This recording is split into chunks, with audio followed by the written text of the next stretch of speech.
네, 권순우 기자 아주 오랜만인 것 같습니다. 예. 우리 권순우 기자 출입처는 금융감독원, 예. 산업은행, 수출입은행 이 스튜디오에서 가장 가까운 거 아니겠습니까? 예, 제일 가깝죠. 좀 지나다가 들리시고 스튜디오에 좀 이렇게 잠깐 심심하면 갔다 스튜디오 오셔가지고 좀 재미난 얘기도 해주시고 그러면 참 좋을 것 같은데. 앞으로 자주 오겠습니다. 예, 알겠습니다. 자, 오늘은 좀 어떤 이야기를 좀 준비해 오셨습니까? 예, 올해 금융당국을 비롯해서 가장 큰 이슈 중에 하나가 바로 저축은행 이슈였는데요. 올해 한 해만 16개 저축은행이 문을 닫았습니다. 그러면서 예금자들의 피해도 엄청나게 컸었는데요. 요즘의 저축은행 업계의 그 상황을 보면은 지금은 이제 겨울의 막바지라고 볼 수 있을 것 같습니다. 어제 저축은행들의 어떤 그 본입차를 진행을 했는데요.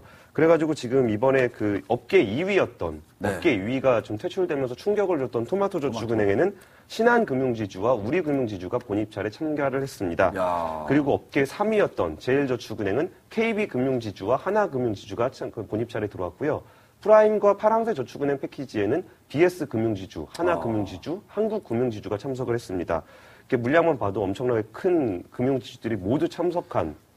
4대 지주가 다 붙었네요, 그죠? 예. 네, 그래서 4대 지주가 다 붙었고. 예, 큰 딜이 될 것 같습니다. 네, 그렇습니다. 토마토, 제일, 프라임, 파랑새 묶어서 파는 거. 예.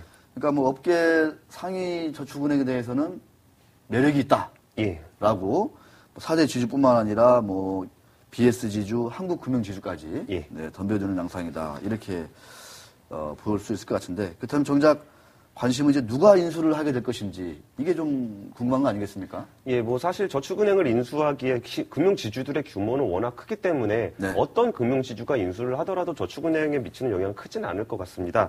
하지만 누가 인수를 하게 될 것 같은지를 보면은 토마토저축은행 같은 경우에는 신한금융지주가 될 것으로 좀 유력하게 보이고 있는데요. 그 토마토저축은행은 경기하고 인천 지역에 7개 지점을 가지고 있고 자산이 한 1조 5천억 정도의 자산이 가지고 있습니다.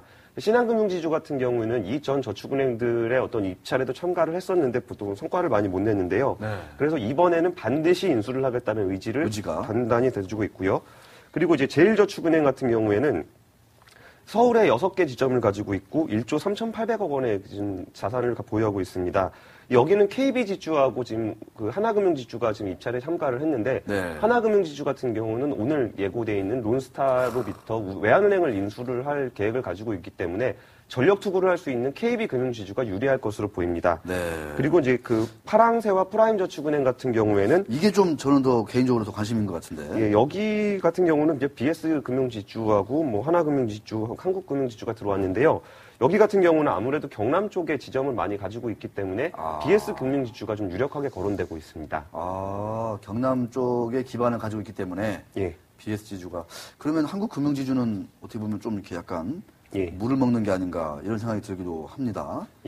그러면 토마토는 일단은 그 유력한 게 신한지주고 제일은 KB지주, 그다음에 프라임 파랑새 저축은행은 BS금융지주가 유력하게 좀 인수를 할 것으로 좀 부상하고 있다 이렇게 예상이 되고 있습니다. 자, 이제 저축은행들이 우리은행도 많이 샀지 않습니까? 저축은행을. 이렇게 하나둘 금융지주와 이렇게 어떤 짝지어지는 그런 이제 구도인데 이제 새 주인을 이렇게 큰 금융지주 안에 들어가게 되면 이제 저축은행은 어떤 위기라고 해야 되나요? 아니면 이제 한 곱이 넘어서 이제 완전히 정상화되는 길로 가는 건지 좀 그런 것들도 짚어봐야 될 것 같아요. 저축은행 사태가 워낙 폭풍처럼 몰아닥치다 보니까 예금자들은 저축은행 관련 기사가 나올 때마다 굉장히 걱정을 많이 하시는데요. 이번에 저축은행이 매각된다는 거를 보실 때도 내가 그 가입한 예금한 저축은행이 팔리는 거 아닌가라는 우려감이 좀 있으실 것 같습니다. 근데 그거는 좀 다른 관점으로 보실 필요가 있는 게요. 저축은행 업계는 굉장히 부실이 오랫동안 쌓여왔던 것이 이번에 폭발을 한 거기 때문에 이 부분을 다 정리를 하고 새롭게 다시 시작한다고 보시면 될 것 같습니다. 이번에 그 금융감독 정책 부분에서 이게 좀 부실했던 거 아니냐라는 우려를 많이들 하셨었는데요. 근데 당국자들 요즘에 만나보면 이제는 얘기할 수 있다라는 분위기로 얘기를 할 때 좀 과격한 표현일지는 모르겠지만 이미 시체는 썩고 있는데 장례 비용을 마련할 수가 없어서 장례식을 치를 수 없었다라는 표현을 좀 들은 적이 있어요. 시간이 필요했다. 돈을 벌 만한. 그래가지고 이번에 공적 자금도 많이 도입을 했었고, 그거 과감하게 지금 도려낸 부분이 있기 때문에 썩은 부분을 도려내고 나면 훨씬 더 건전해질 것으로 보입니다. 그리고 이번에 저축은행 매각 방식을 좀 유심히 보실 필요가 있는데요. 금융지주가 저축은행을 가지고 올 때는 부실한 부분을 가지고 오지 않고 우량한 부분만 가지고 오게 됩니다. 그렇기 때문에 기존에 있었던 저축은행이 갖고 있던 부실은 예금보험공사가 다 떠안게 되고 남은 저축은행의 부분은 우량한 부분만 남기 때문에 새롭게 만들어지는 저축은행은 훨씬 더 건전한 저축은행이기 때문에 더 안심을 하셔도 좋을 것 같습니다. 그리고 실내를 살펴보면은 이번에 올해 상반기에 사마저축은행이 문을 닫아서 그게 우리금융지주에 편입이 됐거든요. 그걸 이제 우리저축은행으로 이름을 바꿨는데 자기 자본이 그전에 사마저축은행일 때는 고작 120억 원에 불과했습니다. 근데 이거를 우리금융이 인수를 하면서 1,100억 원까지 올라갔거든요. 그러니까 훨씬 더 건전해진 거죠. 그 BIS 비율도 5%에서 13%로 2배가 넘게 증가를 했고요. 당기순이익 같은 경우에는 130억 원 적자가 3개월 만에 5억 원 흑자로 전환을 했습니다. 그리고 이번에 그 현대증권이 또 대형 저축은행을 인수를 했는데요. 그렇죠. 인수를 하면서 증자금을 960억 원의 자금을 새로 투입을 했고요. 그리고 BIS 비율은 무려 20% 가까운 정도 수준까지 올라갔습니다. 그리고 이거보다 더 중요한 거는 그 대주주, 저축은행의 주인이 누구였냐였는데 이전에 저축은행 같은 경우에는 사금융을 양성한다는 목적을 가지고 왔었기 때문에 그 금융기관으로서의 어떤 그 부실한 면이 많이 있었습니다. 그 검사 과정에서 드러난 것만 봐도 그 룸사롱 아가씨한테 대출을 한 적도 있고 불법 대출, 분식회계, 무리한 화업 확장 이게 금융기관으로서 말이 되나 싶을 정도의 어떤 그 처참한 불법의 현장들이 적발을 됐는데요. 분식회계까지 심지어. 예, 네. 이번에 금융지주들이 그걸 이제 편입을 하게 되면은 제도권 금융회사들이 그렇게까지 부실하게 영업을 할 수가 없어요. 그리고 대주주들의 마인드 자체도 그 저축은행 하나가 망가지면서 금융지주 전체의 이미지를 망가뜨릴 수가 없기 때문에 훨씬 더 보수적이고 건전한 영업을 할 것으로 보입니다. 네. 그리고 저축은행 같은 경우에는 서민들의 돈을 받아서 약간의 고금리로 대출을 하기 때문에 그러니까 무리해서 영업만 하지 않으면 충분히 사업성이 있다라고도 분석을 하고 있습니다.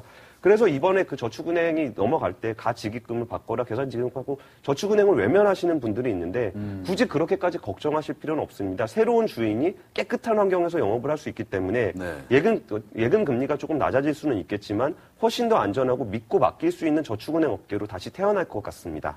야, 이제 금융지주라든가 뭐 이렇게 지주회사로 넘어간 저축은행의 경우는 뭐 재무구조도 좋아지고 또 대주주도 옛날에 사실상 그 사채업자들을 양성화시킨 대주주가 많았는데 이 기존의 저축은행들은 이제는 이제 지주회사라는 하나의 그 제도권 건실한 은행이 좀 중심인 그런 지주회사이기 때문에 뭐 어떤 도덕적인 문제라든가 여기서 분식하거나 뭐 이렇게 할 가능성이 낮기 때문에 상당히 좀 믿고 맡겨도 된다 이제.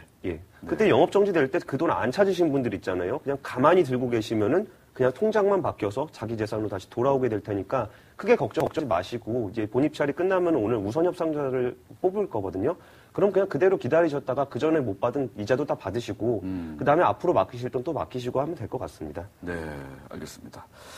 자, 근데 이제 마지막으로 좀 이렇게 예보는 이제 부실 자산을 많이 좀 떠안게 된 상황인 것 같고, 이게 좀 그러면 이 자산을 어떻게 팔아서 이 손실을 최소화할지 이런 것도 좀 관건인 것 같고, 또 하나 이제 그럼 저축은행은 그 사업 영역이 좀 확 줄어드는 거 아니냐 이런 좀 걱정이 좀 되기도 합니다. 뭐 그건 어떻습니까? 그 사업 영역이 줄어드는 거는 사실 맞습니다.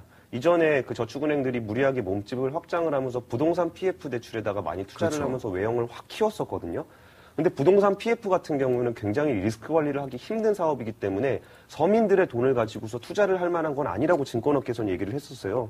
이런 거는 자기들이 진짜 전문 투자가들이 사모펀드를 조성해서도 할 수 있을지 없을지가 고민이 될 정도의 하이 리스크 사업이었기 때문에 오히려 그런 무리한 사업은 저축은행에게 더 악영향을 줄 수 있기 때문에 이게 축소가 된다고 해서 영업 예금하는 사람들과 대출하는 사람들의 영역이 축소가 되는 게 아니에요. 그냥 무리하게 사업을 했던 부분에 부실 채권들이 없어지는 부분이기 때문에 오히려 예금하시는 분들에게는 훨씬 안전한 사업 구조라고 볼 수 있을 것 같습니다. 네, 알겠습니다.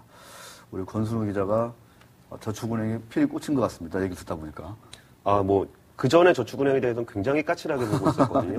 예전에 제일저축은행 같은 경우에는 한국밸류 자산운용이 굉장히 많이 들고 있었어요. 근데 왜 이렇게 많이 들고 계셨었냐라고 물어봤더니 수익 구조가 너무 좋고 PBR도 너무 낮고 해서 굉장히 좋았다라고 얘기했는데 그거는 겉으로 드러나는 화장이었을 뿐이고 막상 그걸 털고 났을 때는 정말 껍데기도 남지 않은 회사가 됐더라고요. 근데 그런 부분이 정리가 되면은 진짜 그 은행이라는 이름을 갖고 있는 이상 그 예금자들한테 피해를 주면 안 되잖아요. 그렇죠. 그런 부분에서는 오히려 바람직한 방향으로 가고 있다라고 생각이 듭니다. 알겠습니다. 진흥저축은행 살아남은 저축은행 중에 하나인데 상장사 중에 뭐 대부업 영업 정지도 됐고 그다음에 이렇게 그 저축은행에 대한 구조조정이 좀 어느 정도 좀 이렇게 마무리 국면으로 가면서 주가도 강하게 반등하는 모습을 보이고 있습니다.